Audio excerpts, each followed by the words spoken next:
أتيت وقد توزعت الهدايا وحملت الرحال على المطايا عبيدك يا إله الناس غاو وليس سواك يمنحني هدايا أتيت وقد توزعت الهدايا وحملت الرحال على المطايا عبيدك يا إله الناس غاو وليس سواك. بسم الله الرحمن الرحيم. السلام عليكم ورحمة الله وبركاته. الحمد لله رب العالمين والصلاة والسلام على رسوله الكريم وعلى آله وصحبه أجمعين. رب اشرح لي صدري ويسر لي أمري واحلل عقدة من لساني يفقه قولي رب زدني علما. வடக்குத்தெரு சமூக நலமைப்பு நாசா வழங்கும் ரமதானிய தொடர் வகுப்பில் 21வது அமர்வில் அல்ஹம்துலில்லாஹ் நம்ம இருக்கிறோம். இன்ஷா அல்லாஹ் இன்னைக்கு உள்ள அமர்வுகளையும் இதை தொடர்ந்து வரக்கூடிய சில அமர்வுகளையும் இன்ஷா அல்லாஹ் நம்ம தௌபாவுடைய ஒரு சில விஷயங்களையும், தௌபாவுடைய முறைகள், தௌபாவுடைய பொருள், தௌபாவுடைய சிறப்புகள், தௌபாவுடைய முக்கியத்துவங்கள், தௌபாவுடைய சில சம்பவங்கள், சஹாபாக்கள் மற்றும் தாபிஈன்கள் அவர்களுடைய தௌபா எவ்வாறு இருந்தது என்பதை இன்ஷா அல்லாஹ் நம்ம ஒரு சில விஷயங்களை பார்ப்போம். தௌபா அப்படின்ற வார்த்தைக்கு அரபி மொழியில தாப யதூபு தௌபத்தன் அப்படின்னு சொல்லுவாங்க. இப்போ தௌபா அப்படின்னா ருஜூ, திரும்புதல், மீளுதல் அப்படின்ற பொருள் கொள்ளப்படும்.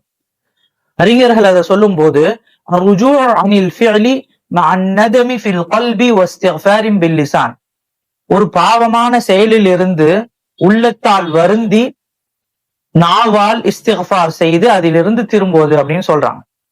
இஸ்லாமிய மரபுப்படி அதற்கு விளக்கம் கொடுக்கும் அறிஞர்கள் அல்லாஹ்வின் மாறு செய்தலிலிருந்து அல்லாஹ்வின் கீழ்ப்படிதலுக்கு திரும்புவது அப்படி என்று இஸ்லாமிய வழக்கப்படி அவர்கள் அதை வரைவிலக்கணம் கொடுத்திருக்கிறாங்க.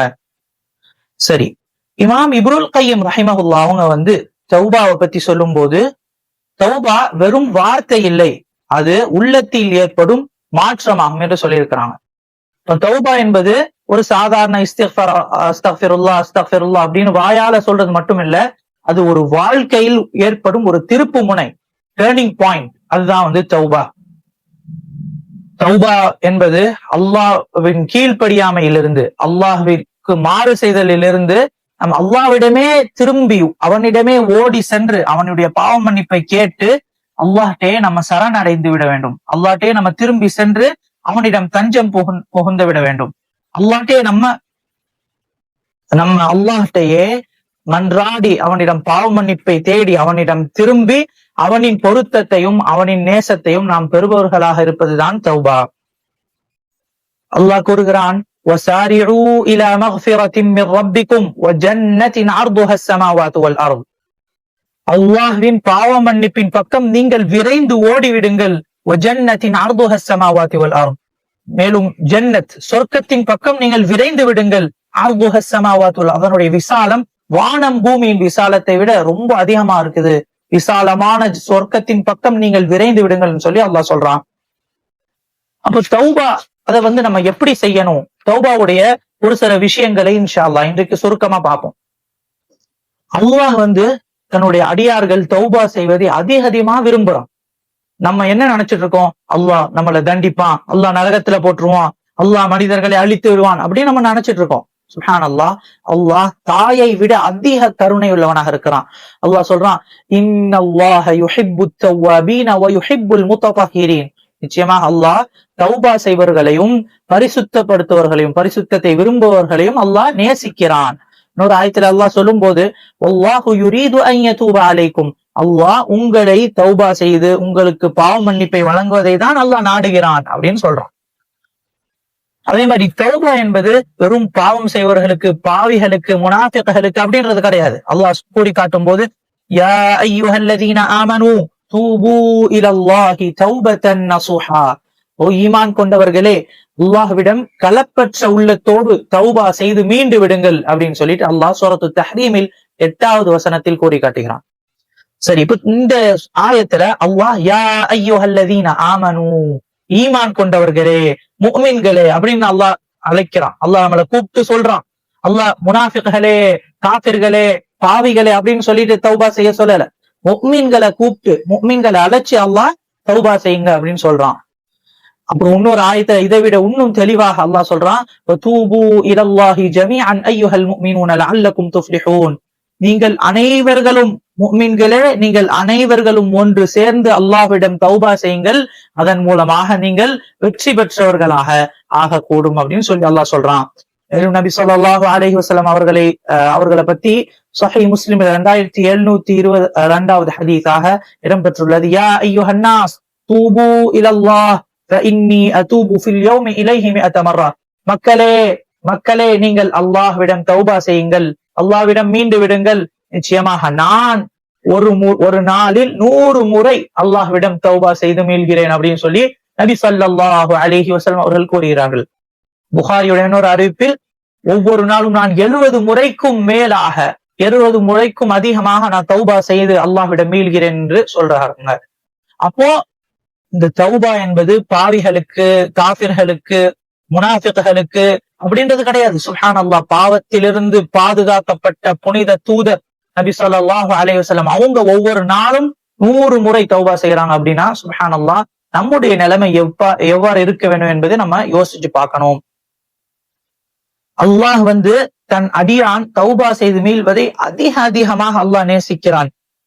புகாரி மற்றும் முஸ்லிமில் வரக்கூடிய ஒரு ஹதீஸில் நிச்சயமாக ஒரு அடியான் அல்லாஹ்விடம் தௌபா செய்து மீள்வதை அல்லாஹ் எந்த அளவுக்கு விரும்புகிறான், அதன் மூலமாக எவ்வளவு சந்தோஷப்படுறான் அப்படின்னா, அதுக்கு உதாரணமாக நபி ஸல்லல்லாஹு அலைஹி வஸல்லம் சொல்றாங்க, ஒரு மனிதன் பாலைவனத்துல தன்னுடைய ஒட்டகத்தோடு வந்திருக்கிறார்.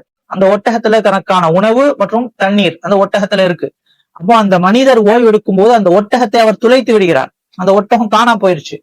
அதுக்கப்புறமா அந்த ஒட்டகத்தை தேடி அது கிடைக்காது அப்படின்ற ஒரு மனசு விட்டார் அவர். அந்த மனிதர் அந்த ஒட்டகத்தை நமக்கு கிடைக்காது, நம்ம இந்த பாலைவனத்திலேயே இறந்து போறோம், இங்கதான் நம்ம மௌத்தாக போறோம் அப்படின்னு நினைச்சு மனசு உடைஞ்சிட்டாரு. அதுக்கப்புறமா திரும்ப அவர் ஒரு ரெஸ்ட் எடுக்கிறாரு, திரும்ப மரத்தடியில உறங்குறாரு. முன்னாடி எலும்பி பார்த்தா அவருக்கு அந்த ஒட்டகம் கிடைச்சிருச்சு. அந்த ஒட்டகம் அவர் பாக்குறாரு. சுப்ஹானல்லாஹ், அப்போ அவருடைய சந்தோஷம், அவருடைய மகிழ்ச்சியின் உச்சத்துல அவர் என்ன சொல்றாருன்னா, ரப்பே, நான் தான் உன்னுடைய ரப், நீ என்னுடைய அடிமை அப்படின்னு அவருடைய அந்த ஒரு சந்தோஷத்தின் உச்சத்துல அவர் சொல்லிடுறாரு. நபி ஸல்லல்லாஹு அலைஹி வஸல்லம் சொல்றாங்க, இந்த மனிதர் எந்த அளவுக்கு சந்தோஷம் அடைகிறாரோ அதை விட அல்லாஹ் ஒரு அடியான் பாவத்திலிருந்து தன் பக்கம் மீண்டு தௌபா செய்து வருவதை அல்லாஹ் அதிகமாக நேசிக்கிறான் அப்படின்னு நபி ஸல்லல்லாஹு அலைஹி வஸல்லம் சொல்றாங்க. அதே மாதிரி இப்னு உமர் ரலியல்லாஹு அன்ஹு அவங்க ஒரு ஹதீஸ்ல நபி ஸல்லல்லாஹு அலைஹி வஸல்லம் அவங்களை பத்தி கூறும்போது, நபி ஸல்லல்லாஹு அலைஹி வஸல்லம் அவர்கள் ஒரு மஜ்லிஸில், ஒரு இருப்பில் சுமார் 100 முறை ரப்பிக்ஃபிர்லி வதுப் அலைய இன்னக அன்த தவ்வாபுர் ரஹீம், என்னுடைய இரட்சகனே, என்னுடைய ரப்பே, என்னை மன்னித்து விடு, என் தௌபாவை ஏற்றுக்கொள், நிச்சயமாக நீ தௌபாவை ஏற்றுக்கொள்பவன் மகா கருணையாளன் என்று ஒவ்வொரு இருப்பிலும், ஒரு இருப்பில இருந்து துவா செய்யறாங்க, இஸ்திக்ஃபார் செய்யறாங்கன்னா 100 முறை நபி ஸல்லல்லாஹு அலைஹி வஸல்லம் அவங்க அல்லாஹ்விடம் பாவ மன்னிப்பு தேடுவார்கள், அல்லாஹ்விடம் இஸ்திக்ஃபார் செய்வார்கள். நபி ஸல்லல்லாஹு அலைஹி வஸல்லம் அவர்கள் அதிகமாக தௌபாவை செய்யக்கூடியவராக இருந்தாங்க. அப்போ நம்மளுடைய செயல்களை நம்ம கொஞ்சம் யோசிச்சு பார்க்கணும். நம்ம ஒவ்வொரு நாளும் பார்ப்பதில் ஹராம், கேட்பதில் ஹராம், யோசிப்பதில் ஹராம், செய்வதில் ஹராம், கண்ணால் செய்யக்கூடிய பாவங்கள், கைகளால் செய்யக்கூடிய பாவங்கள், காதுகளால் செய்யக்கூடிய பாவங்கள், நாவால் செய்யக்கூடிய பாவங்கள், உள்ளத்தால் செய்யக்கூடிய பாவங்கள், உடல் உறுப்புகளால் செய்யக்கூடிய பாவங்கள், மற்றவர்களுக்கு நாம் செய்யக்கூடிய தீங்குகள், இந்த எல்லா விஷயமும் அன்றாடம் இந்த பாவங்களாலே புரண்டு நாம் இருக்கிறோம். நம்முடைய வாழ்க்கை எப்படி இருக்குதுன்னா, காலையில எந்திரிச்சதுல இருந்து நைட்டு தூங்குற வரைக்கும் முழுமையாக எல்லா ரீதியான பாவங்கள் நம்மிடம் இருக்குது. இதுல நானோ நீங்களோ யாரும் விதிவிலக்கு கிடையாது. அப்போ நம்மளுடைய தௌபா, நம்ம அல்லாஹ்ட்ட எந்த அளவுக்கு பாவ மன்னிப்பு தேடணும் என்பதை நம்ம கொஞ்சம் சிந்திச்சு பார்க்கணும். தௌபா என்பது வெறும் வாயால் வரக்கூடிய வார்த்தை கிடையாது. இமாம் இப்னு கையும் சொன்னதை நம்ம பார்த்தோம். தௌபா என்பது உள்ளத்தில் ஏற்படும் மாற்றம். உள்ளத்துல, மனசுல நம்ம மனம் வருந்தி அல்லாஹ்ட்ட, அல்லாவே, நான் என்னுடைய வாழ்க்கையை இப்படி நாசமாக்கிட்டனே, இப்படி வீணாக்கிட்டனே, இந்த மாதிரி உனக்கு மாறு செஞ்சுட்டனே, உன்னுடைய பேச்சை கேட்காம நான் இவ்வளவு அளவுக்கு வரம்பு மீறிட்டேன் அப்படின்னு சொல்லி உள்ளத்தால நம்ம அல்லாஹ்விடம் திரும்பி கை செய்தப்பட்டு நாம் அல்லாஹ்விடம் நான் இனிமே இந்த இதை செய்ய மாட்டேன், கண்டிப்பா இந்த பாவத்திலிருந்து நான் மீண்டு விடுறேன், என்ன நீ பாவத்தை மன்னிச்சிரு அப்படின்னு சொல்லிட்டு அல்லாஹ்விடம் முழுமையா போய் நம்ம சரணடைஞ்சு அவன்கிட்ட மன்றாடி கேட்கறதுதான் தௌபா. இந்த தௌபால என்னென்ன விஷயங்கள் அடங்கும் அப்படின்னா, வருத்தம், நம்ம அந்த பாவத்திற்காக வருந்த வேண்டும். அதே மாதிரி அந்த பாவத்தை முற்றிலுமாக முழுமையா இனிமே இந்த பாவத்தை கட்டாயமா செய்ய மாட்டேன் அப்படின்ற ஒரு உறுதி இருக்க வேண்டும். அதே மாதிரி அந்தந்த ஹக்கு, அதாவது அல்லாஹுக்கு கொடுக்க வேண்டிய உரிமைகள், அடியார்களுக்கு கொடுக்க வேண்டிய உரிமைகள், இந்த உரிமைகளையும் கடமைகளையும் சரிவர செய்வதற்கான முயற்சிகள்ல ஈடுபட வேணும். இதெல்லாம் செய்யாம சும்மா நம்ம நான் பாவத்துல இருந்து விட்டுட்டேன், நான் தௌபா செஞ்சுட்டேன் அப்படின்னா அந்த தௌபா ஏற்றுக்கொள்ளப்படாது. ஒருத்தர் 1000 வாட்டி அஸ்தக்ஃபிருல்லாஹ் அஸ்தக்ஃபிருல்லாஹ் அஸ்தக்ஃபிருல்லாஹ் சொல்றாரு, ஆனா உள்ளத்தால் வருந்தி அந்த பாவத்திலிருந்து அவர் தவிர்ந்துகல அப்படின்னா அவருடைய தௌபா ஏற்றுக்கொள்ளப்படாது, உண்மையான தௌபாவே கருதப்படாது. வாயால் மொழியக்கூடிய, வாயால் சொல்லக்கூடிய வார்த்தை கிடையாது. உள்ளத்தில் ஏற்பட்ட ஒரு வருத்தம், ஒரு உறுதி, அதன் மூலமாக நம்மளுடைய வாழ்க்கையில அதனுடைய பிரதிபலன். நம்ம இப்போ ஒருத்தர் தௌபா செஞ்சு வந்துட்டார் அப்படின்னா அவருடைய வாழ்க்கையை அப்சைட் டவுனா முழுமையாக அவருடைய வாழ்க்கை மாறிவிடும். அப்போ அதுதான் உண்மையான தௌபா. இமாம் இப்னுல் கையிம் ரஹிமஹுல்லாஹ் அவங்க சொல்றாங்க, தௌபா என்பது ஒரு அடியானின் ஆரம்பம், நடுப்பகுதி மற்றும் இறுதி. ஒரு அடியானுடைய வாழ்க்கை, ஒரு மனுஷனுடைய வாழ்க்கை இருக்குதுன்னா அந்த வாழ்க்கையில ஆரம்ப ஸ்டேஜ், அதாவது அவருடைய அல்லாஹ்வுடைய நினைவிலிருந்து, அல்லாஹ்வுடைய இபாதத்துல இருந்து அவரு வழி தவறி இருக்கிறாரு, அவர் அதுல கவனம் செலுத்தாம இருக்காரு, தொழுகாம இருக்காரு அப்படின்னா அவர் முதல்ல அல்லாஹ்விடம் மீண்டு தௌபா செய்து அல்லாஹ்விடம் மீள வேண்டும். அதற்கப்புறமா அவர் நன்மையை செய்ய ஆரம்பிக்கிறாரு, தொழுக ஆரம்பிக்கிறாரு, நல்ல அமல்களை செய்யறாரு. அப்பவும் அவர் தௌபா விட்டு விட முடியாது. ஆனா நான் பாவம் செய்யலைங்க, நான் என்ன பெரிய பாவியா, நான் அது செய்யறேனா, நான் பெரும் பாவம் செய்யறேனா, வட்டி வாங்குறேனா, நான் கொலை பண்றேனா, நான் இந்த மாதிரி அசிங்கமான ஆபாசமான விஷயங்களை ஈடுபடுறேனா, நான் ஏன் தௌபா செய்யணும்? நான் நல்லா தொழுகிறேன், ஓதுறேன், நான் மதரசாக்கு போறேன், நல்ல அமல் செய்யறேன், சதகா ஜகாத் செய்யறேன், நான் எதுக்கு தௌபா செய்யணும் அப்படின்னு கிடையாது. சுப்ஹானல்லாஹ், புனிதர்களான மனிதர்களிலே பாவத்தில் பாதுகாக்கப்பட்ட நபி ஸல்லல்லாஹு அலைஹி வஸல்லம் அவங்க ஒரு மஜ்லிஸில் 100 முறை அல்லாஹ்ட்ட இஸ்திக்ஃபார் செய்து பாவனை தேடுறாங்க அப்படின்னா நம்ம எந்த அளவுக்கு செய்யணும்? ஒருத்தர் பாவத்திலிருந்து தவிர்த்து இருக்கிறாரு அப்படின்றதுனால அவர் பாவம் இல்லாமல் இருப்பார் அப்படின்னு அர்த்தம் கிடையாது. நமக்கு தெரியாமல் ஏற்படக்கூடிய பல பாவங்கள் இருக்குது. ஒரு உதாரணம், இப்ப நம்ம புறம் பேசுறதுல இருந்து, பொய் பேசுறத நம்ம தவிர்த்து இருக்கிறோம். ஆனா நமக்கு தெரிஞ்சவங்க, நம்மளோட ஒன்னா இருக்கிறவங்க, அவங்க நம்மள்ட்ட புறம் பேசும்போது நம்ம என்ன செய்யறோம்? நம்ம அவங்க அப்படியா, இது நடந்துச்சா, இவரை பத்தி அப்படியா, ஏன் இப்படி நடந்துச்சு அப்படின்னு அவரோட சேர்ந்து நம்மளும் புறம் பேச ஆரம்பிச்சிடறோம் நமக்கு தெரியாமலே. அப்போ நம்ம தெரிந்தோ தெரியாமலோ நம்முடைய வாழ்க்கையில அதிகமாக பாவங்களை செய்யக்கூடியவர்களா இருக்கும். அதனால நம்ம என்ன செய்யணும்? நம்ம நம்மளுடைய வாழ்க்கையில நல்ல அமல்கள் செய்யும் போதும் இஸ்திக்ஃபாரையும் தௌபாவையும் விட்டு விடக்கூடாது. நம்மளுடைய வாழ்க்கையில ஆரம்பத்திலும் அதே மாதிரி அமல்கள் செய்வதோடு தௌபாவும் இருக்க வேண்டும். நம்மளுடைய இறுதி வாழ்க்கையுடைய கடைசி மௌத்தாகக்கூடிய அந்த நேரத்திலும் தௌபாவோடு மௌத்தாகி அல்லாஹ்வை நாம் பாவ மன்னிப்போடு, பாவம் அனைத்தும் மன்னிக்கப்பட்டவர்களாக அல்லாஹ்வை சந்திக்கணும். அப்ப இதுக்கு என்னது அப்படின்னா, தௌபாவை நாம் பற்றி பிடித்துக் கொள்ள வேண்டும்.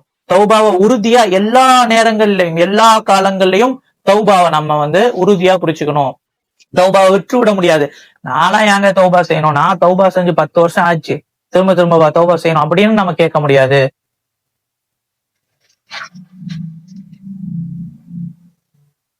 தௌபா எப்பயாவது ஒரு வாட்டி, வாழ்க்கையில ஒரு முறை 2 முறை அப்படி நடக்கக்கூடிய விஷயம் கிடையாது. தௌபா அன்றாடம் நம்ம இன்னைக்கு என்னென்ன பாவங்கள் செய்தோம் அப்படின்னு நம்ம தூங்க முன்னாடி ஒரு முஹாசபா, அதாவது சுய பரிசோதனை, நமக்கு நம்மளே கேள்வி கணக்கு கேட்கணும். உமர் ரலியல்லாஹு அன்ஹு அவர்கள் குறித்து வருது, ஹாசிபு அன்ஃபுஸகும் கப்ல அன் துஹாசபு, நீங்கள் அல்லாஹ்விடம் விசாரிக்கப்படும் முன்னால் உங்களை நீங்களே விசாரித்துக் கொள்ளுங்கள். அல்லாஹ் கியாமத்துல நம்ம எல்லா மனிதர்களுக்கும் முன்னாடி நிக்க வச்சு நம்மள ஒவ்வொரு விஷயத்தையும் கணக்கெடுத்து கேள்வி கேட்கும் முன்னாடி நம்ம என்ன செய்யறோம், நம்ம எவ்வளவு பாவங்கள் செய்யறோம், நம்மளுடைய வாழ்க்கை எப்படி போகுது, முன்னாடி போன வருஷத்தை விட இந்த வருஷம் என்னுடைய வாழ்க்கை எப்படி இருந்துக்குது, என்னுடைய வாழ்க்கையில நல்ல அமல்கள் அதிகரிக்கிறதா இல்லைன்னா என்னுடைய வாழ்க்கையில பாவங்கள் ஜாஸ்தியா இருக்கிறதா அப்படின்னு சொல்லிட்டு நம்மளே சுய பரிசோதனை விசாரணை செய்து கொள்ள வேண்டும். அப்போ தினந்தோறும் நம்ம ஏற்படக்கூடிய நம்மிடமிருந்து வரக்கூடிய பாவங்கள், தவறுகள், இதிலிருந்து தினந்தோறும் அல்லாஹ்விடம் நம்ம தௌபா செய்யணும், இஸ்திக்பார் செய்யணும். இதை நாம் இறுக பற்றி கொள்ள வேண்டும். உடல்ல ஏற்படக்கூடிய அழுக்குகள், அசுத்தங்கள், இதுல இருந்து நம்ம சுத்தமாவதுக்கு என்ன செய்யறோம்? குளிக்கிறோம், டெய்லி குளிக்கிறோம். நம்ம நம்முடைய அசுத்தங்களை போக்குகிறோம். அதே மாதிரி உள்ளத்தில் ஏற்படக்கூடிய நம்மளுடைய அமல்களில் ஏற்படக்கூடிய அசுத்தங்கள், பாவங்கள், இதுல இருந்து நம்ம மீண்டு வரணும். இதை குளிக்கணும் அப்படின்னா என்ன செய்யணும்? அதிகமாக தௌபா செய்யணும், அல்லாஹ்விடம் மன்றாடி பாவ மன்னிப்பு தேட வேணும். அப்பதான் நம்மளுடைய அமல்களிலும் நம்மளுடைய உள்ளத்திலும் ஏற்பட்ட அந்த சுத்தங்கள் நம்மை விட்டு போகும். இமாம் நவவி ரஹிமஹுல்லாஹ் அவங்க இந்த தௌபாவுடைய விஷயத்த கூறும்போது, ஒரு மனிதர் ஒரு பாவத்தை செய்யறாரு அப்படின்னா அவர் மீது உடனடியாக முதலாக ஏற்படக்கூடிய கடமை அது தௌபா செய்யறது. ஒருத்தர் பொய் சொல்லிட்டாரு, ஒருத்தர் திருடிட்டாரு, ஒருத்தர் புறம் பேசிட்டாரு அப்படின்னா அவர் மீது அப்போ ஆன் த ஸ்பாட் கடமையாகக்கூடிய தௌபா செய்யறது, உடனடியாக செய்யறது, இது அவர் மீது கடமை. அவர் இல்ல புறக்கணிக்கிறாரு, அதை அலட்சியப்படுத்துறாரு, பரவாயில்ல நம்ம நாளைக்கு செஞ்சுக்கலாம், நம்ம அதான் அடுத்த நோன்பு இருக்குது இல்ல, கடைசி பத்து இருக்குல்ல, அப்ப தௌபா செஞ்சு அது வரைக்கும் நம்ம என்ன வேணா எப்படி வேணா இருந்துக்கலாம், கடைசி பத்துல நம்ம தௌபா செஞ்சு நல்லவன் ஆயிக்கலாம் அப்படின்னு அவர் நினைச்சார். அவர் தாமதப்படுத்தின அந்த தௌபாவை பின்னாடி பண்ணிக்கலாம், அப்புறமா பண்ணிக்கலாம் அப்படின்னு தாமதப்படுத்தினா அது ஒரு தனி பாவமாகும். சரியா? ஒரு விஷயத்தை, ஒரு அமலை, அதாவது தௌபாவை தாமதப்படுத்துவது தனி பாவமாகும். அப்போ இவரு தௌபா கேட்கும் போது இந்த பாவத்திற்கு தனி தௌபாவும், அவர் அலட்சியப்படுத்தி தாமதப்படுத்தி லேட் பண்ணதுக்காக வேண்டி அல்லாஹ்விடம் தனியாக தௌபா கேட்க வேண்டும் அப்படின்னு சொல்லிட்டு இமாம் நவவி ரஹிமஹுல்லாஹ் அவங்க சொல்றாங்க. அபூ மூஸா ரலியல்லாஹு அன்ஹு அவங்க அறிவித்த செய்தி சஹீஹ் முஸ்லிமில் 2759 ஹதீஸாக பதிவு செய்யப்பட்டிருக்குது. நிச்சயமாக பகலில் அல்லாஹ் காலையில பாவம் செய்யக்கூடிய மனிதர்களின் பாவத்தை மன்னிக்கிறதுக்கு அல்லாஹ் இரவில் தன்னுடைய கையை விரித்திருக்கிறான். யாராவது பாவ மன்னிப்பு தேடுவாங்களா, யாராவது தௌபா செய்து வருவாங்களா, நான் உங்களை மன்னிக்கிறதுக்கு தயாரா இருக்கேன் அப்படின்னு சொல்லிட்டு ஒவ்வொரு நாளும் பகலில் பாவம் செய்தவங்க, காலையில பாவம் செய்தவங்களுடைய பாவத்தை மன்னிக்கிறதுக்கு இரவுலையும், நைட்ல பாவம் செய்த மனிதர்களுடைய பாவங்களை மன்னிப்பதற்கு பகல்லையும் அல்லாஹ் தன்னுடைய கைகளை, தன்னுடைய கரங்களை விரித்திருக்கிறான். அப்ப என்ன அர்த்தம் அப்படின்னா, நம்மளுடைய பாவத்தை மன்னிக்கிறதற்கு அல்லாஹ் ரொம்ப நேசிக்கிறான், அதற்கு அல்லாஹ் தயாராக இருக்கிறான். ஒரு ஹதீஸ்ல ஒவ்வொரு தஹஜ்ஜுடைய நேரத்தில், அதாவது இரவில் கடைசி பகுதியில் அல்லாஹ் முதல் வானத்துக்கு இறங்கி கேட்கிறான், ஹல் மின் முஸ்தக்ஃபிரின் ஃபஅக்ஃபிரு லஹ், யாராவது பாவ மன்னிப்பு தேர்வுகள் இருக்கிறார்களா, நான் அவங்களுக்கு பாவம் மன்னிக்கிறேன், அவங்களுடைய பாவத்தை மன்னிக்கிறேன். யாராவது கேட்பவர்கள் இருக்கிறாங்களா, அவங்களுக்கு நான் கொடுக்கிறேன். யாராவது என்னிடம் மன்றாடுவர்கள் இருக்கிறாங்களா, அவங்களுடைய தேவையை நான் பூர்த்தி செய்யறேன் அப்படின்னு சொல்லிட்டு ஒவ்வொரு நாளும் இரவின் கடைசி பகுதியில் அல்லாஹ் மனிதர்கள் முதல் வானத்திற்கு மனிதர்களிடம் கேட்கலாம். இப்போ நம்ம தான் அல்லாஹ்விடம் திரும்பி அல்லாஹ்விடம் பாவ மன்னிப்பு தேடுவதற்கு நம்ம தான் தயாரா இல்லை. இப்போ இந்த பாவ மன்னிப்பு நம்ம கைவிட்டோம் அப்படின்னா அதற்கான பெரிய பெரிய விளைவுகள் இருக்குது, அதற்கான பாரதூரமான வேதனைகளும் தண்டனைகளும் இருக்குது. அதுல அல்லாஹ் சுப்ஹானஹு வ தஆலா கூறி காட்டுறது என்னன்னா, வத்தகு ஃபித்னத்தல் லா துஸீபன்னல்லதீன ஸலமூ மின்கும் ஹாஸா, நீங்க ஒரு ஆபத்து, ஒரு தண்டனையிலிருந்து பயந்து கொள்ளுங்க. அந்த தண்டனை எப்படின்னா, உங்கள அநியாயம் செய்யவர்கள் மட்டும் அந்த தண்டனை அளிக்காது. இப்போ ஒரு ஊர்ல ஒரு 50 பேரு பாவம் செய்யறாங்க, சரியான முறையில தொழுறது கிடையாது, திருடுறாங்க, ஹராமான தொழில் செய்யறாங்க அப்படின்னா, அப்போ ஒரு அல்லாஹ்விடம் இருந்து ஒரு தண்டனை வருது, ஒரு சோதனை வருது அப்படின்னா அந்த வெறும் 50 பேரை மட்டும் அது பாதிக்காது, அந்த ஊர் முழுவதையும் அந்த தண்டனை, அந்த சோதனை பாதிக்கும். அப்போ நம்ம என்ன செய்யணும் அப்படின்னா, அதிகமாக இஸ்திக்பார் செய்து அல்லாஹ்விடம் எப்போ நம்ம மீண்டு விடுவோமோ, எப்போ திரும்பி விடுவோமோ, அப்போ அல்லாஹ் இந்த மாதிரியான சோதனைகளிலும் தண்டனைகளிலிருந்து நம்மை பாதுகாப்பான். அல்லாஹ் சுப்ஹானஹு வ தஆலா நம் அனைவர்களையும் உண்மையான முறையிலே தௌபா செய்து சாலிஹீன்களாக, நல்மக்களாக ஆக்கி அருள்வானாக. ஆகிரு தாவானா அல்ஹம்துலில்லாஹி ரப்பில் ஆலமீன். அஸ்ஸலாமு அலைக்கும் வரஹ்மத்துல்லாஹி வபரகாத்துஹு.